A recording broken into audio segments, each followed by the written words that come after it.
आता गोष्ट राहिली, देवेंद्र फडणवीस सांगतायत की बाप जिवंत असताना, लालकृष्ण अडवाणी जिवंत असताना सुद्धा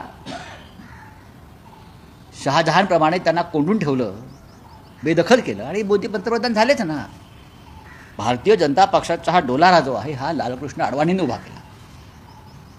आजचा भारतीय जनता पक्ष आहे, वैभवशाली भारतीय जनता पक्ष, हा 2 जागांपासून सत्तेच्या शिखरावर नेण्याचं काम हे लालकृष्ण अडवाणी यांच्यासारख्या संघर्षमय नेत्याने केलेलं आहे. अयोध्येचं अख्खं आंदोलन जे राम राम राम राम जे आता करताय, राम ते राष्ट्र, बरं का, त्या राम ते राष्ट्रमधला जो राम आहे राजकारणात आलेला, तो लालकृष्ण अडवाणींमुळे आला आणि म्हणून या देशातली जनता ही राममय झाली. त्यांचा हक्क असताना पंतप्रधान पदाचा, फार तर राष्ट्रपती पदाचा, शहाजहानप्रमाणे म्हणजे मोगली संस्कृतीप्रमाणे त्यांना एक प्रकारे बंदिवान आणि बेदखल केलं सत्तेवर आणि हे झाले स्वतः. तेव्हा आम्ही विचारलं ही मोगली संस्कृती आहे म्हणून, तेव्हा आम्ही